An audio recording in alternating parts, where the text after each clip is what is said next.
Hello everyone, welcome to RK tutorial. So guys, ఈరోజు మనం daily current affairs మరియు జీకేలో భాగంగా 25 మరియు 26 ఆగస్ట్ 2024కు సంబంధించిన కరెంట్ అఫైర్స్ని ఈ వీడియోలో మనము క్లియర్గా డిస్కస్ చేద్దాం. ఎవరు కూడా మధ్యలో వీడియోని స్కిప్ చేయకుండా చివరి వరకు చూడండి, ఓకేనా? So let's get in to the class. ముందుగా ప్రతి ఒక్కరు కూడా చిన్న లైక్ చేయండి ఫ్రెండ్స్. వీడియోని చాలామంది చూస్తున్నారు, బట్ ఎవరు కూడా లైక్ చేయట్లేదు. మీకు రియల్గా కనుక వీడియో కనుక నచ్చినట్లయితే, కంటెంట్ కనుక నచ్చినట్లయితే చిన్న లైక్ చేసి సపోర్ట్ చేయండి, okay? Question number 1. India China LAC guarding ఫోర్స్లో అదనపు డైరెక్టర్ జనరల్గా నియమితులైన అధికారి పేరేంటి?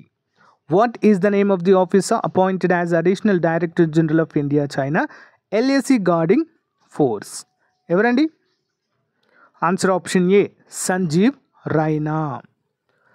1987 బ్యాచ్ ఐటీబీపీ అధికారి అయిన Sanjeev Raina India China LAC guarding ఫోర్స్లో అదనపు డైరెక్టర్ జనరల్గా నియమితులయ్యారు. మరి డైరెక్టర్ జనరల్ తర్వాత ఫోర్స్లో రెండవ అత్యున్నత ర్యాంక్ అయిన ఏడీజీ పోస్టుకు క్యాడర్ అధికారిని పెంచడం ఐటీబీపీలో ఇది రెండవసారి మాత్రమే. సంజీవ్ రైనా గురించి చూసినట్లయితే, సంజీవ్ రైనా నిజానికి జమ్మూ మరియు కాశ్మీర్కు చెందినవారు. కానీ వలస సమయంలో అతను మధ్యప్రదేశ్లోని గ్వాలియర్కు మారాడు.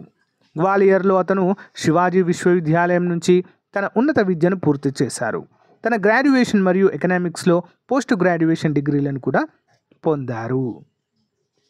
Question number 2. ఇటీవల 26 ఆగస్టు 2024న స్వదేశం తిరిగి వచ్చిన భారతదేశపు మొట్టమొదటి పౌర అంతరిక్ష యాత్రికుడి పేరేంటి? ఇంపార్టెంట్ క్వశ్చన్ అండి. What is the name of the India's first civilian space traveler who recently returned home on 26th August 2024? Answer option B అండి, గోపీచంద్ తోటకూర. ఎవరండి? గోపీచంద్ తోటకూర. వివరాలు చూద్దాం. భారతదేశపు మొట్టమొదటి పౌర అంతరిక్ష యాత్రికుడు ఎవరండి? గోపీచంద్ తోటకూర ఆగస్టు 26, 2024న తిరిగి వచ్చిన తర్వాత ఢిల్లీలో ఘన స్వాగతం పలికారు. అమెజాన్ యొక్క జెఫ్ బేజోస్ స్థాపించిన బ్లూ ఆరిజాన్ యొక్క న్యూ షెపర్డ్ 25 మిషన్లో చేరి తోటకూర చరిత్ర సృష్టించారు. రాకేష్ శర్మ 1984 మిషన్ తర్వాత అంతరిక్షంలోకి ప్రయాణించిన రెండవ భారతీయ పౌరుడు. మరతని యాత్ర దాదాపు 10 నిమిషాల పాటు కొనసాగింది. గరిష్టంగా 105 కిలోమీటర్ల ఎత్తుకు చేరడాన్ని మనము చూడవచ్చు. ఇంపార్టెంట్ క్వశ్చన్ అండి. Next one. ఆగస్టు 24, 2024న ఉత్తర కొరియా నియంత కిమ్ జోంగ్ ఉన్ ఆవిష్కరించిన నూతన డ్రోన్స్ పేరేంటండి? డ్రోన్స్, అది ఇక్కడ తప్పబడింది, okay? What is the name of the new drones unveiled by North Korean dictator Kim Jong Un on August 24, 2024? ఆ డ్రోన్స్ పేరేంటండి మరి? ఆప్షన్ సి, సూసైడ్ డ్రోన్స్ అండి. అవి ఆత్మహత్య డ్రోన్లు అంటారు వాటిని, ఓకే? చూద్దాం. ఉత్తర కొరియా నాయకుడు కిమ్ జోంగ్ ఉన్ ఇటీవల కొత్త రకం ఆత్మహత్య డ్రోన్ను ఆవిష్కరించారు. ఆయుధాల పనితీరు పరీక్షను అతను వ్యక్తిగతంగా పర్యవేక్షించినట్లుగా రాష్ట్ర మీడియా నివేదించింది. ఈ డ్రోన్లు పేలుడు పదార్థాలను మోసుకెళ్లడానికి మరియు గైడెడ్ క్షిపణుల వంటి శత్రు లక్ష్యాలను ఢీకొట్టడానికి రూపొందించబడ్డాయి. ఇవి ఆగస్టు 24, 2024న నిర్వహించిన పరీక్షలో ప్రదర్శించబడ్డాయి. Question number 4. చంద్రయాన్ 3 ల్యాండింగ్ యొక్క 1వ వార్షికోత్సవం సందర్భంగా కేంద్ర మంత్రి శ్రీ ధర్మేంద్ర ప్రధాన్ ఇటీవల ప్రారంభించిన ఈ పత్రిక పేరేంటి? ఈ magazine. What is the name of this magazine launched by union minister Shri Dharmendra Pradhan on the 1st anniversary of Chandrayaan 3 landing? Answer option D, Sapno Ki Udaan. ఏంటండి? సప్నో కి ఉడాన్. భారతదేశం యొక్క జాతీయ అంతరిక్ష దినోత్సవం సందర్భంగా చంద్రుని దక్షిణ ధృవం మీద చంద్రయాన్ 3 ల్యాండింగ్ యొక్క 1వ వార్షికోత్సవం సందర్భంగా పాఠశాల విద్య అండ్ అక్షరాస్యత విభాగము ఎన్సీఈఆర్టీ సహకారంతో సప్నో కి ఉడాన్ అనేటువంటి ఈ పత్రికను ప్రారంభించింది. శ్రీ ధర్మేంద్ర ప్రధాన్ ప్రారంభ ఎడిషన్ను వాస్తవంగా విడుదల చేశారు. మరియు విద్యాశాఖ రాష్ట్ర మంత్రి అయినటువంటి శ్రీ జయంత్ చౌదరి కూడా ఇందులో హాజరు కావడాన్ని మనము చూడవచ్చు. ఇంపార్టెంట్ క్వశ్చన్ అండి. ముందుగా ఒక చిన్న ఇన్ఫర్మేషన్ చూద్దామండి. APPSC, TGPSC, police, forest, DSC, RRB, మీరు ఏ పోటీ పరీక్షకు ప్రిపేర్ అయినా కూడా మరి పర్ఫెక్ట్ కోర్స్ అయితే మన యాప్లో లాంచ్ చేయడం జరిగిందండి. జస్ట్ 499 రూపీస్కి 6 మంత్స్ వ్యాలిడిటీతో కోర్స్ అయితే అందజేస్తున్నాము. కోర్స్ తీసుకున్న వారికి పీడిఎఫ్ అండ్ టెస్ట్ సిరీస్ కూడా అందజేయడం జరుగుతుంది. అంతేకాకుండా ప్రత్యేకంగా టెస్ట్ సిరీస్ కావాలి అనుకున్న వారికి 90% డిస్కౌంట్తో మరి 50,000 ప్రశ్నలతో కూడిన ప్రతి సబ్జెక్ట్ నుంచి ప్రతి టాపిక్ నుండి మరి టెస్ట్ సిరీస్ ఉంటుంది. ప్రతిరోజు మీరు ఎన్నిసార్లు అయినా ఎగ్జామ్ రాయవచ్చు. టెస్ట్ సిరీస్ తీసుకున్న వారికి ఈచ్ అండ్ ఎవ్రీ టాపిక్ పైన పీడిఎఫ్ ఉచితంగా అందజేయడం జరుగుతుంది. పీడిఎఫ్ ఈ యొక్క కోర్సులు కావాలనుకున్న వారు తప్పకుండా మన యాప్ లింక్ వీడియో డిస్క్రిప్షన్లో ఉంటుంది. డౌన్లోడ్ చేయండి, లేదా ఆర్కే ట్యుటోరియల్ అని చెప్పేసి ప్లేస్టోర్లో సెర్చ్ చేసినా వస్తుందండి. డౌన్లోడ్ చేసి వెంటనే కోర్స్ పర్చేజ్ చేయండి. ఆఫర్ అయితే అది చాలా కొద్ది రోజులు మాత్రమే ఉంటుంది. క్వశ్చన్ చూద్దాము. 15వ ఫైనాన్స్ కమిషన్లో 10,579.84 కోట్ల వ్యయంతో department of science and technology ఇటీవల ప్రారంభించిన నూతన పథకం పేరేంటి? The scheme recently launched by the Department of Science and Technology at a cost of 10,579.84 crores in the 15th Finance Commission. ఏంటండి ఆ పథకం పేరు? Option A Vigyan Dhara. వివరాలు చూద్దాం. Department of science and technology క్రింద విజ్ఞాన్ ధారా అనే ఏకీకృత కేంద్ర రంగ పథకంలో విలీనమైన 3 పథకాలను కొనసాగించడానికి ప్రధానమంత్రి నరేంద్ర మోదీ అధ్యక్షతన జరిగిన కేంద్ర మంత్రివర్గం ఆమోదం తెలిపింది. ఈ పథకము నిధుల వినియోగంలో సామర్థ్యాన్ని పెంపొందించడానికి మరియు సబ్ స్కీమ్ల మరియు ప్రోగ్రాంల మధ్య మెరుగైన సమకాలీకరణను నిర్ధారించడానికి రూపొందించబడింది. 15వ ఫైనాన్స్ కమిషన్ కాలానికి అంటే 2021-22 నుంచి 25-26 వరకు 10,579.84 కోట్ల వ్యయంతో విజ్ఞాన్ ధారా భారతదేశంలో సైన్స్, టెక్నాలజీ మరియు ఇన్నోవేషన్ పర్యావరణ వ్యవస్థను బలోపేతం చేయడం లక్ష్యంగా మరి ప్రారంభించడాన్ని మనము చూడవచ్చు. Question number 6. ప్రపంచంలోనే మొట్టమొదటి మొబైల్ హైబ్రిడ్ రాకెట్ మన దేశంలో ఏ పేరుతో ఇటీవల చెన్నైకి చెందిన స్టార్టప్ స్పేస్ జోన్ ఇండియా విజయవంతంగా పరీక్షించింది? ఇంగ్లీష్లో చూద్దాం. The world's first mobile hybrid rocket was recently successfully tested by Chennai-based startup Space Drone India. Under which name in our country? ఏ పేరుతో ప్రారంభించారండి? Option 1 RHUMI-1. RHUMI-1 వివరాలు చూద్దాం. ప్రపంచంలోనే మొట్టమొదటి మొబైల్ హైబ్రిడ్ రాకెట్ అయిన RHUMI-1 విజయవంతమైన ప్రయోగంతో భారతదేశము యొక్క అంతరిక్ష ప్రయత్నాలు గణనీయమైన ప్రోత్సాహాన్ని పొందాయి. ఈ విజయం భారతదేశంలో మొట్టమొదటి పునర్వినియోగ హైబ్రిడ్ రాకెట్ కూడా ఒక మైలురాయిని సూచిస్తుంది. మార్టిన్ గ్రూప్తో కలిసి చెన్నైకి చెందిన స్టార్టప్ స్పేస్ జోన్ ఇండియా అభివృద్ధి చేసిన RHUMI-1 రాకెట్ టెక్నాలజీలో ముందడుగు వేస్తుంది. మరి అంతరిక్ష పరిశోధనలో సామర్థ్యాన్ని పెంపొందించడానికి మరియు కార్యాచరణ ఖర్చులను తగ్గించడానికి హామీ ఇస్తుంది. స్థానం మరియు పద్ధతి. RHUMI-1 పునర్వినియోగ హైబ్రిడ్ రాకెట్ తమిళనాడులోని చెన్నై సమీపంలోని తీర ప్రాంత గ్రామమైన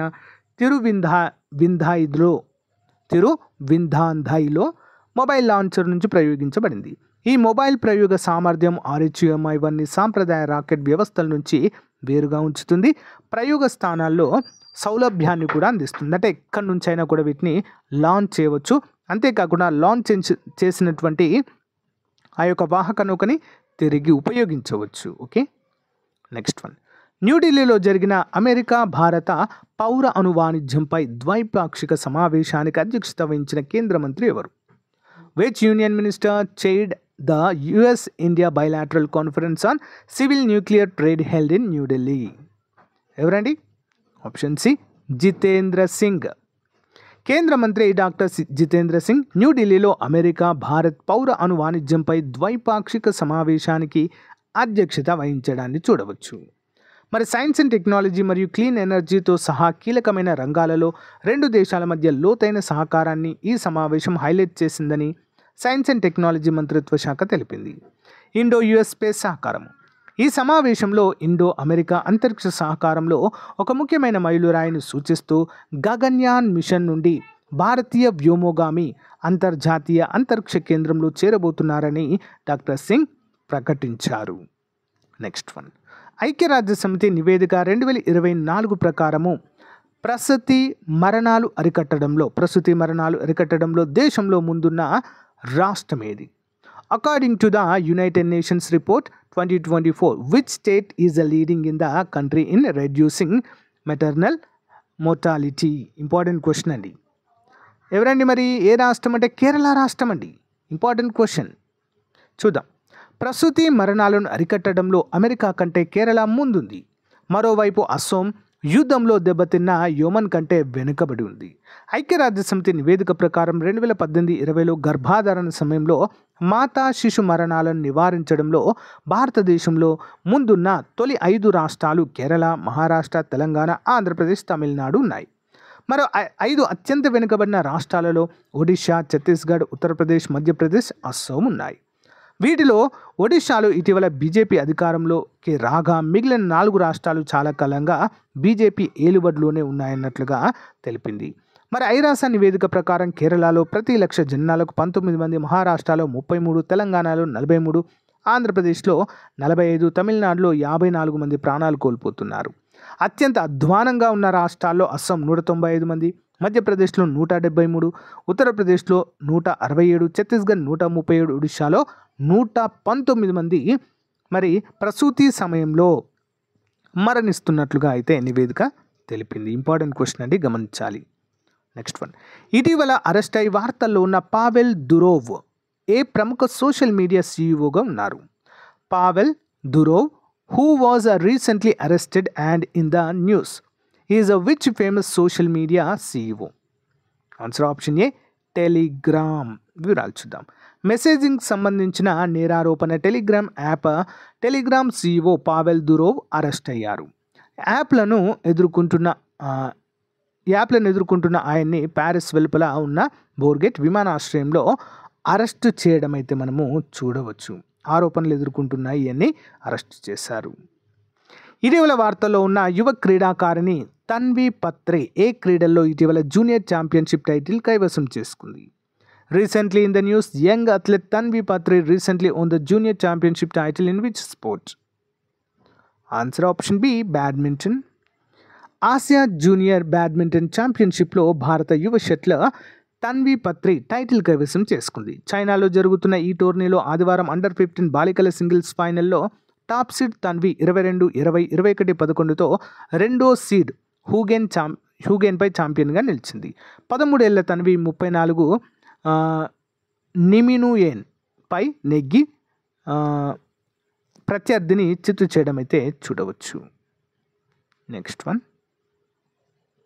ఇటీవల ఏ దేశంలో ఒక అరుదైన ప్రాణాంతక virus eastern equine encephalitis EEE అంటారు దీన్ని.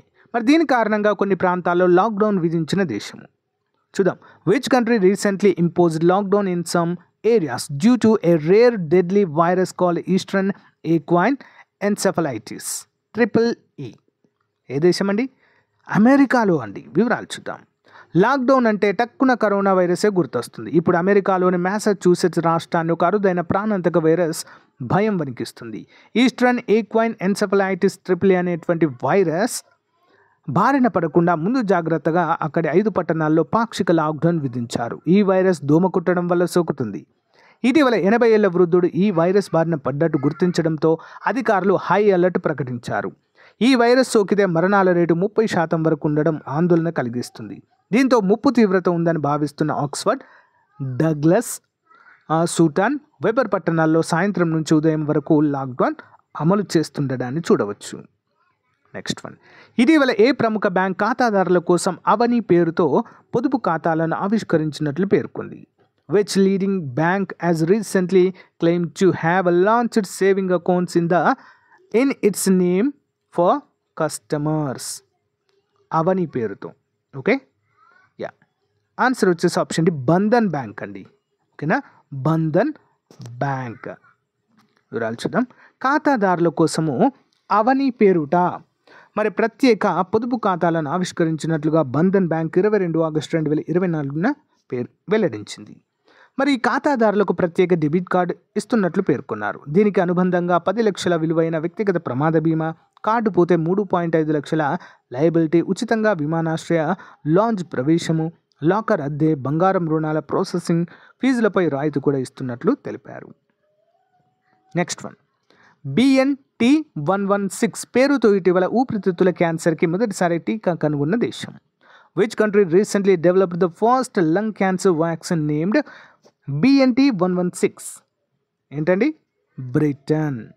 ప్రపంచవ్యాప్తంగా మరణాలకు ప్రధాన కారణమవుతున్న వ్యాధుల్లో క్యాన్సర్ కీలకంగా ఉంది. మరి వీటిలో ఊపిరితిత్తుల క్యాన్సర్కు లక్షలాది మంది ప్రాణాలు కోల్పోతున్నారు. ప్రతి ఏటా 1.8 మిలియన్ల మంది ఈ వ్యాధితో చనిపోతున్నారు. ఈ క్రమంలో ప్రపంచంలోనే తొలిసారిగా ఊపిరితిత్తుల క్యాన్సర్కు బ్రిటన్ పరిశోధకుల బృందం టీకాను రూపొందించింది. BNT116 పేరిట తయారు చేసిన టీకాను యూకేకు చెందిన ఒక ఊపిరితిత్తుల క్యాన్సర్ రోగికి ప్రయోగించారు. మరి కోటి ఆశలతో ఈ టీకా పనితీరును పరిశీలిస్తున్నారు. ఇది విజయవంతమైతే వేలాది మంది ప్రాణాలను కాపాడేందుకు అవకాశం ఏర్పడుతుంది అంటూ తెలియచేయడం అయితే చూడవచ్చు. Next one.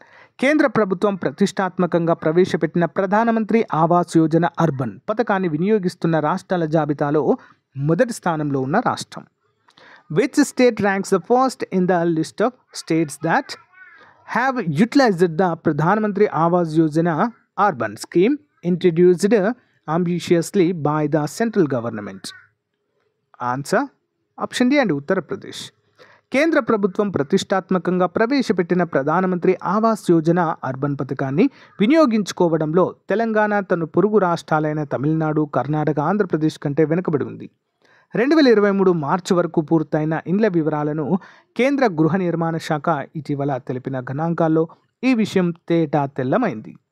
మరి ఈ యొక్క నిధులను సమర్థవంతంగా ఉపయోగించిన రాష్ట్రాలు ఉత్తరప్రదేశ్, తర్వాత గుజరాత్, మహారాష్ట్ర 3వ స్థానం, ఆంధ్రప్రదేశ్ 4, మధ్యప్రదేశ్ 5, తమిళనాడు 6, పశ్చిమ బెంగాల్ 7, కర్ణాటక 8, తెలంగాణ 9. అడిషనల్ క్వశ్చన్ చూద్దాం. ఇటీవల అమెజాన్ అటవీ నిర్మూలనకు నిధుల కోసం ప్రపంచంలోని మొట్టమొదటి కార్బన్ రిమూవల్ బాండును ఏ సంస్థ విడుదల చేసింది? Recently which organisation issued world first carbon removal bond to fund Amazon reforestation? Answer option A అండి, ప్రపంచ బ్యాంక్. ఇటీవల ఇండియా EU ప్రాంతీయ సమావేశం ఎక్కడ జరిగింది? Recently where was the India EU regional conference held? Option D, New Delhi. కాక్రాపార్ atomic power station ఇటీవల వార్తల్లో కనిపించింది. ఇది ఏ రాష్ట్రంలో ఉంది? ఇంగ్లీష్లో చూద్దాం. కాక్రాపార్ atomic power station recently scene in the news is located in which state? ఎక్కడండి? కాక్రాపార్. ఆప్షన్ సి అండి, గుజరాత్. ఇటీవల వార్తల్లో ప్రస్తావించబడిన వాటర్ ఫౌచ్ అంటే ఏమిటి? Water pouch. What is the water pouch? Recently mentioned in news. ఏంటండి ఇది? ఆప్షన్ ఏ, నీటిపై గాలి మరియు పొగమంచు తిరిగే కాలం. Next one.